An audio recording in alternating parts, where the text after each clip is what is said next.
Merci d'être avec nous sur votre chaîne d'information régionale. On retrouve notre consultant Guillaume Van der Schag. Bonjour Guillaume. Bonjour Adrien.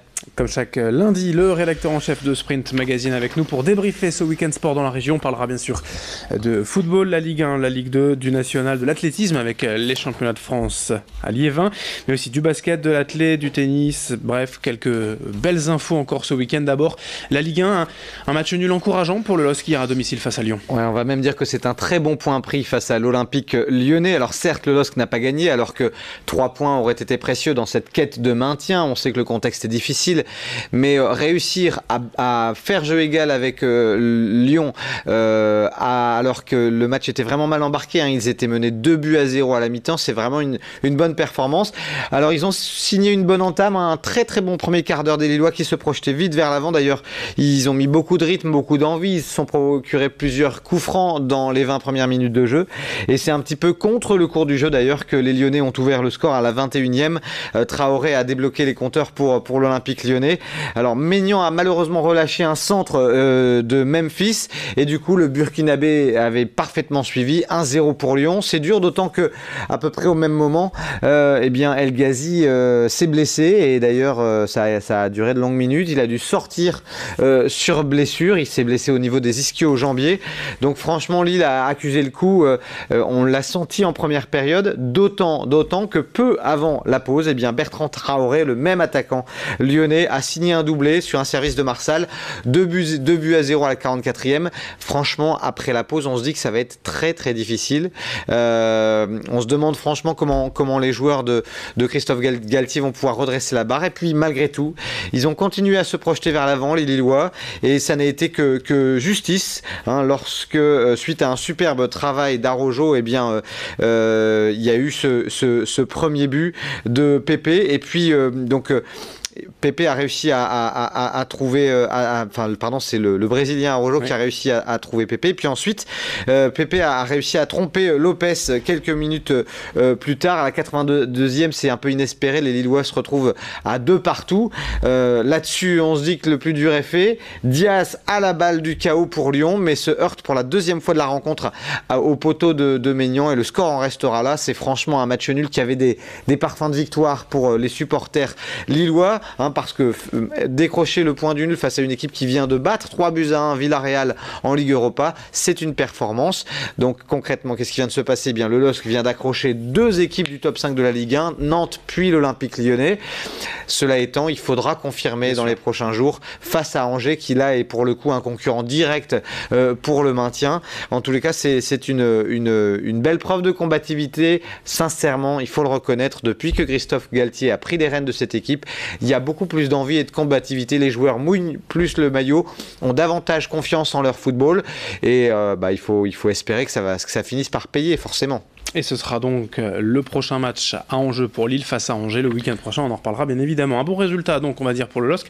Un très bon résultat aussi pour Valenciennes en Ligue 2. Avant ce match, face au deuxième du championnat, l'AC Ajaccio, on se disait que la mission allait être difficile pour le VAFC, et le VAFC s'est imposé 2-0. D'abord un but de Jordan Tell à la 40e, juste avant la pause, parfait. Et puis ça a été confirmé par l'éternel Roudet à la 83e. Victoire 2-0. Les Valenciennois sont désormais 13e avec 33 points. On peut considérer qu'encore 3 victoires et le VAFC sera sûr et certain de son maintien. Le Racing Club de Lens joue de son côté ce soir en match décalé. Oui, ce soir à Quevilly-Rouen. C'est une équipe qui va mal, qui est encore moins bien classée que le RC Lens. Et donc une victoire des 100 et or permettrait au club artésien de remonter à la 14e place de Ligue 2. En national, les résultats? Oui, et ça va très mal pour Dunkerque, décidément. Ils avaient fait plutôt une belle partie de saison. Ils étaient même 4e de national à un moment donné, les joueurs de l'USLD. En revanche, en 2018, ils ont un petit peu perdu leur confiance. Ils se sont un peu écroulés 2-0 face à Béziers. Résultat, ils sont 13e de national. Et Boulogne leur est passé devant. L'USBCO a battu Chambly à domicile 2-1. Et Boulogne va beaucoup mieux. Là, c'est un petit peu 2 tendances qui s'inversent pour les 2 clubs régionaux de national. Le résultat aussi des féminines du LOSC. Et ouais, les Lilloises qui ont un petit peu raté le coche à domicile face à Fleury-Mérogis. Elles ont sauvé les meubles parce qu'à la mi-temps, elles s'étaient menées 2-1. Elles ont fini par égaliser 2 buts partout. Mais face à cette équipe qui était moins bien classée qu'elle en première division, on espérait que le LOSC féminin allait pouvoir s'imposer. Ça n'a pas été le cas. Allez, outre le football, un bel événement, c'était les championnats de France d'athlétisme à Liévin ce week-end.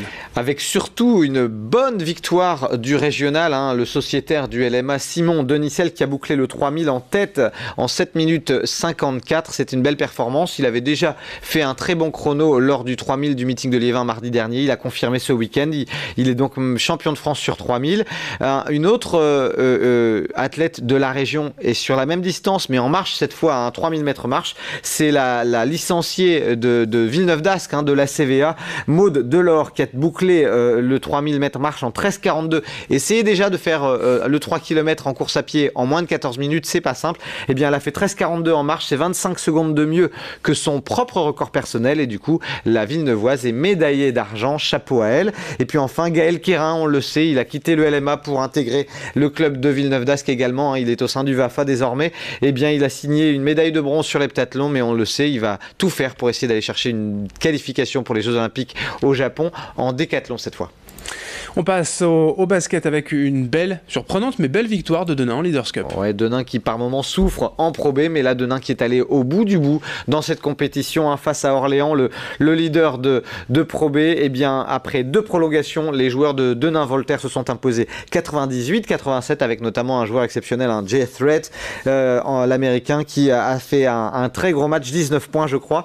Et puis un petit mot juste pour vous dire qu'en Leaders Cup, mais du côté de la Pro A, c'est Monaco qui a dominé Le Mans à Disneyland Paris. Alors, il y avait les championnats de France d'athlétisme en salle. Voici les courses hors stade. Ouais, avec un beau symbole, j'ai envie de vous dire, pas de vainqueur, mais 2 vainqueurs sur la course Cassel d'un jour. C'était un beau symbole d'amitié entre Thierry Matissart et Julien Decuit qui ont décidé de franchir la ligne main dans la main. Matissart s'était imposé l'an dernier, Decuit avait fait 2e, mais ils sont vraiment amis dans la vie ces deux-là et ils ont eu envie de passer la ligne main dans la main, donc pas de vainqueur.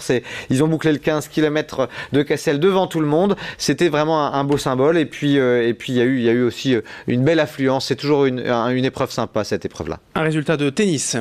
Avec un petit cocorico puisque la France a remporté la Coupe d'Europe des 16-18 ans. C'est à Ronchin chaque année et ils se sont imposés en finale face aux Pays-Bas. Il y avait la présence d'Arnaud Clément qui était parrain pour cette 25e édition. Une dernière info, une seule, je voulais choisir. Eh bien, un mot de rugby pour vous annoncer la défaite surprise des filles du LMRCV à Toulouse. 6-5, elles sont toujours 2e du championnat de top 8. Merci Guillaume pour toutes ces infos. Bonne semaine et on se retrouve vendredi. À vendredi, bonne semaine à tous. Merci de nous avoir suivis. Dans un instant, la météo.